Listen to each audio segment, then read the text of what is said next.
Jeremy, welcome. Welcome. Hi guys, how's it Good, going good, today? good. Well, we're moving along. This is exciting. So, this is Jeremy Braithwaite from Loyalist College, and you are a professor at Loyalist College and Team Canada's Word Skill Mechanical Engineering Designed Expert. Oh my goodness. How do you how do you fit that on a business card? And you're going to be talking about design thinking, community-driven solutions. Yes, yes. Thank you very much for the introduction. As mentioned, my name's Jeremy Braithwaite.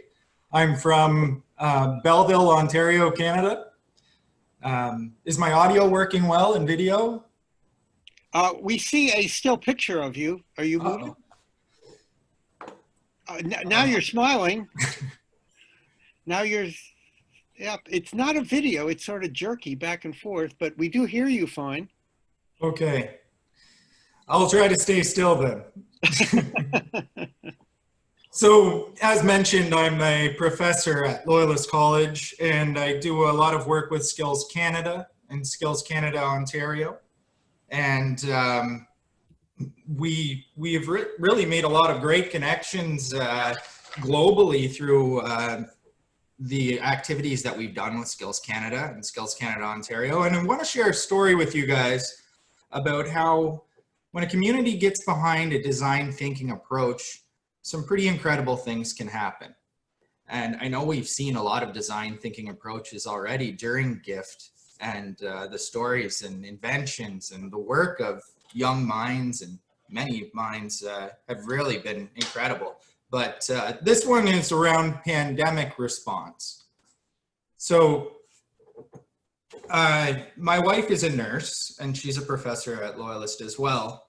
And we have 3D printers at home, and they're constantly buzzing around, making noise, and the pandemic was really just starting to affect our own region here in Ontario. And she had noticed that 3D printing could be a solution to creating face shields. And I'm sure many of the audience and yourselves have heard about that. And she said, why don't you try making a 3D printed face shield? Because we had wanted to help and support any way we could. So we created some 3D printed face shields, and they worked out. They worked out well. However, they took quite some time to create. We were running anywhere from 3 to 5 hours per face shield. So we spoke to the regional health center, Quinty Healthcare, and asked how many they needed. And they had said 20,000 face shields within the next 3 weeks. Now, that number really put things into perspective for us. If we were spending 3 to 5 hours per face shield, that would be a hard number to achieve. However, we have lots of graduates from Loyalist who have purchased their own 3D printers. We have lots of manufacturing alive and well who have 3D printing capabilities, and many people are reaching out and jumping on board. But still, that was a lot of face shields to achieve. So we had to take a design thinking approach to figure out how we were going to get to that number until sustainable manufacturing methods caught up and were able to supply beyond the 20,000.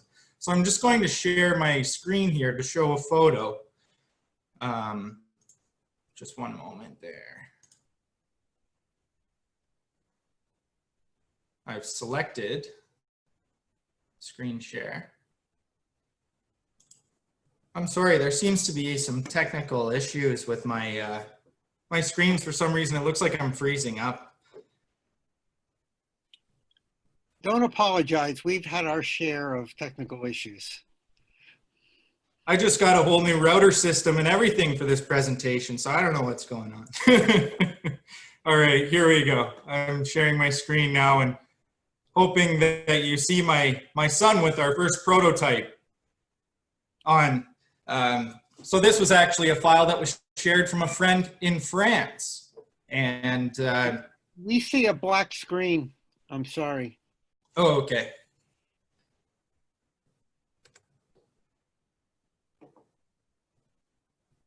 It says that it's sharing. Are you able to see anything now? No, not the screen sharing. We see an image of you. Okay.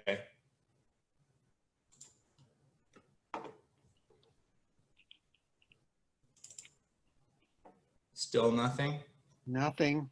Okay, I'll stop the sharing that now. It's an image of my son with our first prototype on. And so we needed to take a design thinking approach. How are we going to solve this challenge? So we have lots of healthcare workers in our family who actually work in the emergency department. My sister is one of those people, and she was pregnant at the time. She actually just gave birth at 3 in the morning, so I'm a new uncle. But so she sent over a photo of what they were currently using at Quinte Healthcare, and it was something like this. I'll hold it up and hopefully you'll be able to see. It's a fairly simple design, foam and a clear visor. And so I thought, what kind of materials could we find that were commercially available? We could produce this easy. And with my wife, we worked together to come up with several different prototypes. We presented them to Quinte Healthcare, and they approved us on one specific design that actually used foam insulation pipe wrap, which we would cut in half and use the adhesive. And we used laminating sheets and an elastic band combined with a hole punch. We were able to make face shields in less than 2 minutes for about $1.75 a piece. I'm sorry to interrupt. Do me a favor and stop your video and continue talking and see if that takes care of the sound issues, because you were breaking up so much and I really want to hear what you have to say. Oh, I'm sorry, guys. Is that better? Please don't be sorry. Absolutely. It's not you can't control the internet. So now we can hear you really well. Can't see you, but that's okay. You've got a lot to say. So go ahead. Okay. So we have, I'll just kind of go back and give a quick overview there. We went to Quinte Healthcare. We were approved with one of our prototypes that we had created. We created several. The one that we were approved on was a prototype that used laminating sheets, which was laminating paper without paper in it, so it was just clear sheet. Foam insulation, pipe wrap that we would cut in half, and elastic band. And basically we were able to make these things for 75 cents a piece, and we were able to make them in less than 2 minutes. So the first night we were approved, we went home, we created 200 at our kitchen table and delivered them in the middle of the night. The next day, all kinds of community members jumped on board and we were able to make 600. And from there, it progressed into more than 15,000 face shields over the next 2 weeks. The Royal Canadian Air Force was able to jump in and lend a hand as well through a connection of one of our graduates who was a retired Canadian Air Force personnel. And the whole thing around this was the community innovation. It started with just a design thinking approach to solving a challenge, a current problem that needed to be solved quickly and effectively with a cost prohibitive solution. So we were able to find that, and once we did, it was shared around, and people from all over our community started to reach out with different ways they could help. So we ended up running many different operations from our home to our neighbors, to our in-laws, to the Canadian Air Force to make these numbers and meet that demand. The Royal Canadian Air Force was actually able to use the European design visor that I had mentioned earlier. I got from a friend when I was at World Skills in Russia. I met him, he was from France, he was the France expert. He shared the European design, and the Canadian Air Force was able to reverse engineer that design to be produced on a water jet cutter. And now they're using that design to produce face shields for all of the Canadian Armed Forces right here at 8 Wing Trenton, which is the largest air base in Canada. So they're producing 34,000 of those shields for our armed forces based on this design too. So a lot of really incredible things happened when we started with this design thinking approach to solve an immediate challenge and surrounded it with community support. The way it took off and the numbers we were able to achieve were absolutely incredible. The 3D printing community in our region was able to make more than 5,000 shields as well. So we did meet the 20,000 number. Since then, we got some really great sustainable manufacturing resources in Ontario that have created face shields too. Companies like the Canadian Shield, who was previously, or they still are, Inksmith. They dealt 3D printers and laser cutters. Well, they created a whole new division that basically produces face shields, and they're producing more than 1 million face shields for Health Canada. So manufacturing has caught up. That's an incredible thing, but we were able to work together as a community to support our community and beyond with this simple design thinking approach that potentially saved lives while we were waiting for that sustainable solution. Another really interesting thing was our design was shared across Canada. There were communities in Timmins that reached out to us, and we created full instructions and YouTube videos that are publicly available. But there was a community in Ottawa, a community in Timmins, New Brunswick. There were a variety of communities who picked it up and started creating this simple design because anybody could do it if you had access to the materials. And the materials were quite easy to gain access to. So I think on that note, I'll just pass it back over and see if there are any questions. Hey, Jeremy, Thank you so I much. want to try something real quick. First of all, we could hear enough of your presentation to know what a fabulous thing you guys were able to do and what tremendous effort it took. But and I applaud all of you for your work. That's fabulous.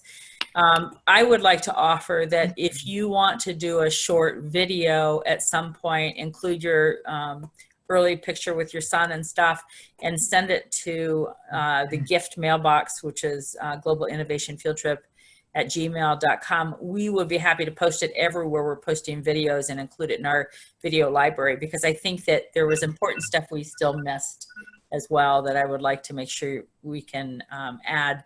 Can you try one thing? Aaron had suggested over YouTube that you try to turn off your background video, and let's see if that makes any difference at all. Okay. I know we only have about 5 minutes left, but if that helps, that would be great. Turn off the background video. And then Jake, while he's doing that, if you want to ask him some questions. No, I don't want to break his concentration. He's okay. Hey, most people can multitask until they get to our age, Jake. What do you mean our age? I'm 23. Oh, wow. I can see and I can hear you guys just perfectly. I've been watching it all morning. Much better, Jeremy. Try turning your video back on now that you have the backdrop off and see if that took care of it. I'm still actually turning off the backdrop. It's taking a while to load. I'm actually wondering if it's my PC that's having the problem here. But you sound great now. Now you can start over from the beginning.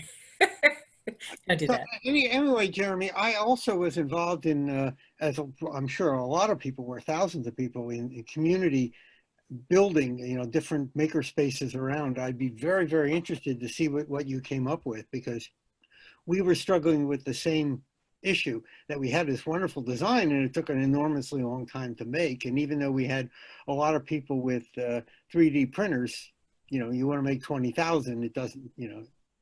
It's true. A lot of time. I'd love to know what you did. Yes, I have a beautiful presentation ready to go here with lots of nice pictures, and it worked perfectly in the dress rehearsal. Well, but here's the point. Take Julie up on her offer. I will. Put together a video and we will include that, because this is incredibly important, because I don't think any of these issues and problems are going to go away shortly. So I will definitely do that. Yes, absolutely.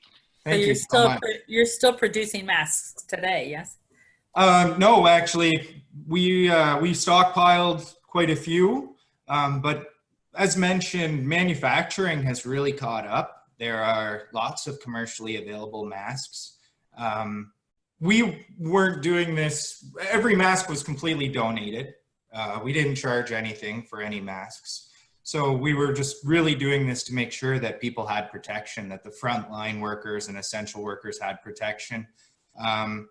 And once that sustainable manufacturing solution caught up, we were able to have a meeting with our healthcare provider, Quinte Healthcare, and ask if they needed us to continue. At that point, they had found a sustainable solution, and they said, We have about 8,000 of your visors left in stock right now. So you guys are able to kind of scale back production. So that was good. And we started to focus our efforts elsewhere because that's taken care of. We did stockpile about 1,000 of them in the garage, and we still have about 200 left. We've saved those for organizations that don't have the funds to provide or purchase PPE. Charities, churches, places that didn't have the budget or the capacity to acquire this stuff. So we are continuing to distribute them. And we have seen even more affordable options. This morning, actually, there was a community link sent out, and there were face shields on there for about $3. So that's quite affordable. So we'll continue to distribute them.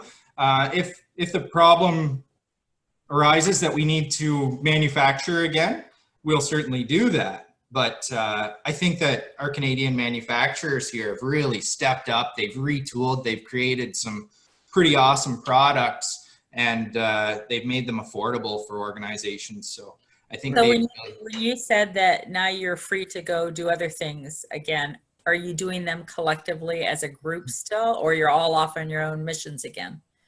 Well, we've just expanded our network, right? So we've got... That's what I say, go tackle something else together. You got a big network now, right? Absolutely, yeah. And we're starting to look at some research in mental health and how this has affected people through mental health, and with our Quinte Home Builders Association as one of the connections made. We've looked at other ways that we can support projects like with the 3D printing, of course. I absolutely love 3D printing. I'm a manufacturing engineer and mechanical designer. So we're looking at ways we can utilize 3D printing to help support other areas that have been affected by the pandemic. We just want to help out wherever we can. And we still have classes going on and things too. So there's never a dull moment around here, but it's always good. It's always good work. Great. Wow. Well, thank you very, very much, Jeremy. Thank you. Thank you. Please make that video and send it to us. I will absolutely do that. Thanks so much, and thanks for the good work you've done. Okay, take care. Bye-bye. Bye.